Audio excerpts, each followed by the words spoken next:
Hi, and welcome to the Pickles Picks podcast with Necromedes the Thrice-Reborn and me, Pickles, Lord of the Underworld. You're Lord of Nothing. You're a unicorn. I could be Lord of the Underworld. You're afraid of butterflies. You summoned me in a summoning circle for the Lord of the Underworld, and who appeared? Moi. Mistakes were made. I was looking for Pickles, the demon lord, and you showed up. Pickles. Close enough. Maybe. This week, we're going to be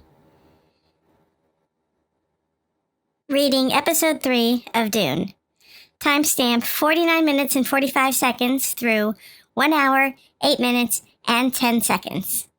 You can also catch up with us on Epic Fantasy Novels on Twitter, Facebook, Instagram, and YouTube. We're learning about Dune from Audible.com. So,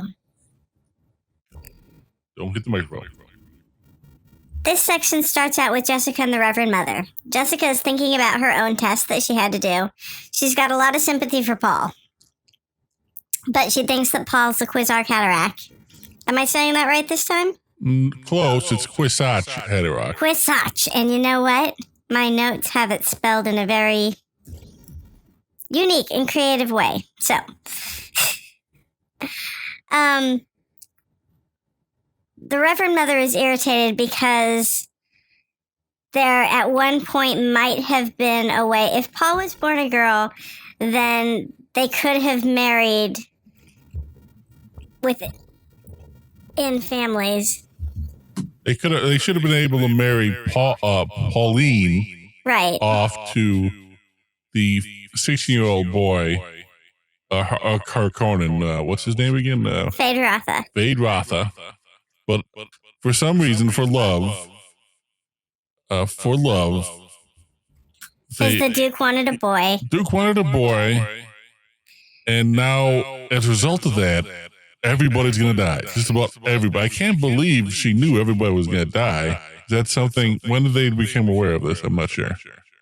That's a momentous decision. Well, here's the thing. They might have known this the entire time. I mean, here's the thing that gets me is that the Reverend Mother says that they knew at some point when she saw into the future, and they saw into many futures, and Paul's father is always going to, be dead no matter what future they look into. How long ago did they know this? And if they knew that, did they know that Jessica was going to give birth to a boy no matter what they told her? Apparently not, because she seemed angry about it. I know, but that's always kind of made me wonder about that. So now that the wedding plans are off, the Reverend Mother knows the future for everybody is bleak. It's going to be the world against Jessica and Paul. And we hear about the Chome Company for the first time. No, we've heard about it twice before. Well, yeah, but this actually gets a little bit more into what it means.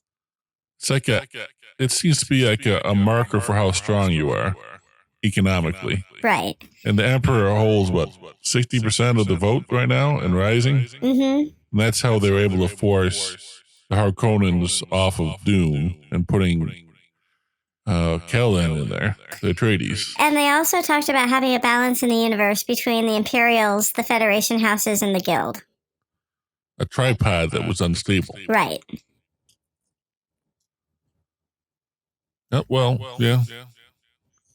So what's your point? Oh, I was just going to say, do you think that's so?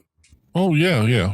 Everything is balanced against each other. They're all attacking each other, and they all got weakness, and everything in the whole universe, when you look, goes down to spice and Dune, Arrakis. Mm-hmm. Arrakis is the most important planet in the universe, but no one seems to really pay attention to it. They're just fighting over it like it's a plaything. Right. And I think that the Bene Gesserits have kind of an upper hand because they know that Arrakis is going to be given to Paul's father, and they know he's going to die. So it's almost like they're waiting for this chaos to envelop the universe that's going to happen when things fold after the Duke dies. Yeah, I don't know what exactly their plan is. They don't seem to be helping that much. They do mention the missionary of Protectiva, but don't really explain what it is. Yeah, they don't explain any of that. It makes me think that there's some sort of missionaries, but knowing this book, it isn't going to be anything like that. Well, what do you think the missionary Protectiva is? Well, she said that they've come in and they've made people soft, or they've made the area more soft. So I would think that that would have to do with, smoothing over cultural differences, kind of in the way that diplomats do. It's a good idea. It's not the way it is. I'd say it's slightly the way it is. But I think it'll let you see what it is because it's important. Okay. Later in the story. Okay.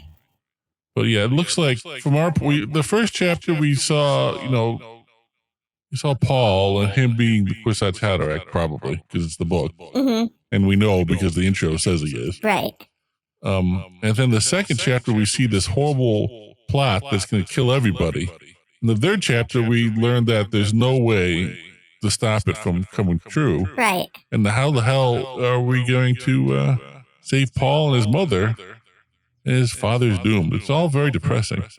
Well, yeah, but it also gives you a little bit of hope because Paul talks about seeing into the future with his prophetic dreams, and what he sees is him on a planet getting ready to meet other people, and he's excited, and he's talking to a girl with blue eyes. So, just because of the clues we're given within the dream, I can just assume that they're on Arrakis. But I don't know anything about this girl or where they would be or what they would be doing. But they do mention that the place that they're with does have water. So what do you think that means? I don't know. I mean, are they meeting somebody at like one of the very few watering hole places? Are there smugglers? I really don't know what to think. Stop touching the mic. You're touching the mic. You're banging the mic. Okay, I'm not banging the mic. Stop you who's away from the mic. Hey, get your little mitts away from the mic. Who's getting the mitts on the mic? Loki. You got your own familiar over there? I didn't tell you this. I do have my own familiar. He's a little black cat and he does not obey. Okay. So what's your review of the episode so far? The chapter? It's a little short one. I like this chapter more than I like the other chapters. I think that comes mainly because I kind of know who people are and what's going on at this point. There wasn't a whole lot of new vocabulary for me to try and decipher. This really is a big deep dive into their mythology with no explanation. And that's the way old science fiction stories were. They throw out ideas and concept in weird societies, and you just get immersed in it and learn as it went along. And I think that's the way it really should be. Yeah, I know that you really like books that are like that, but I kind of like mine a little bit more cut and dry with action and things that are happening rather than just new vocabulary and a glossary in the back of the book, because you end up having to look everything up anyway. So you don't say, how if we have nuclear explosions and giant sandworms and battles and people with voice and treachery? How about that if we have that coming up? Are you happy with that? Yeah. Okay, you might be happier in the future. It's a bumpy start for me, but this is a very popular series, and the world building makes me understand why it was so popular. But, there's just a couple things in the beginning that are not really the types of things I look for in a book. But, we're going to keep reading, and I've been told that I'm going to really like this book the second time around. That maybe I just wasn't in the right place reading it the first time around. So we'll see what happens. What do you think about how it ends with the Reverend Mother crying? I think, honestly, that the Reverend Mother has seen into the future and knows that the mistake that Jessica has made has kind of doomed them all to whatever is going on. I mean, I think that if Paul had been born a girl And I think there was a chance that Jessica, one of the futures that the Reverend Mother saw, Jessica could have been conceived a girl, but she didn't. Either way, I think that if Paul had been a girl, then maybe a lot of their problems would have been solved. But since Paul was a boy, it set forth all of this crazy stuff because, if Paul wasn't there would be no reason to kill his father. That makes sense. I mean, they would just marry him off to Phaedra and give birth probably to the Quasar Cataract. And then it had this enormous power within the houses. But because that didn't happen, the houses are still fractured. And not only that, it could be even worse than it was before. So she's just crying over the situation, not any specific thing? I would think so. You don't think it's a hint or something?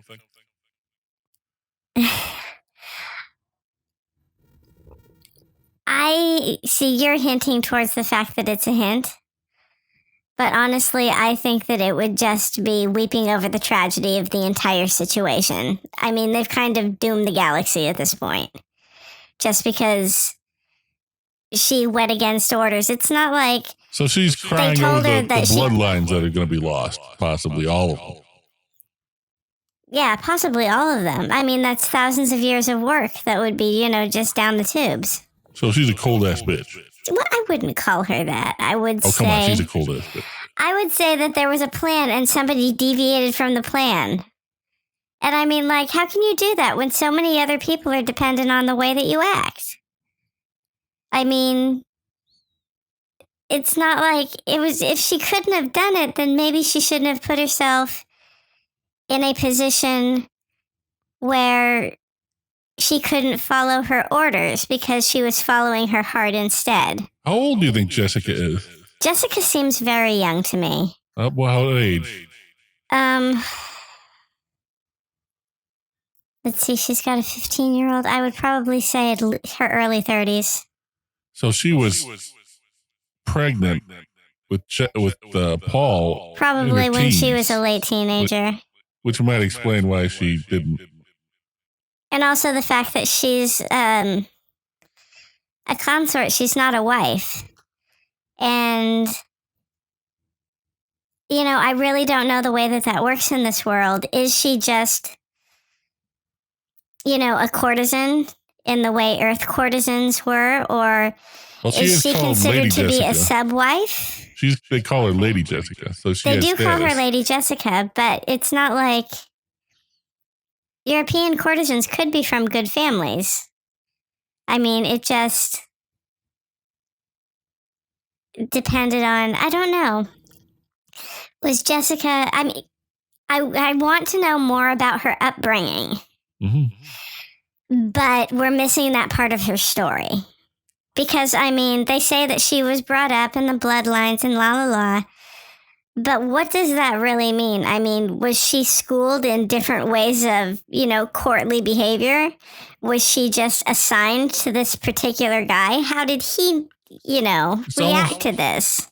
So you'd almost like a whole TV series about the Bene Gesserit and learn how it works. Yeah, kind of. I want to know a lot more about how these two got together. And if the bloodlines are that important... Was she assigned to Paul's father? Are they actually in love with each other? Well, here you go. There's a new and she said that she did it for love. Was it one-sided? Because hold on. Back to what I was getting at. There is going to be a Bene Gesserit TV series. That's probably going to go on deeper at the whole... Oh, seriously? Mm-hmm. Okay. Well, it's planned. Who knows if it'll get through. Depends how the movie does, I'm sure. So, yeah.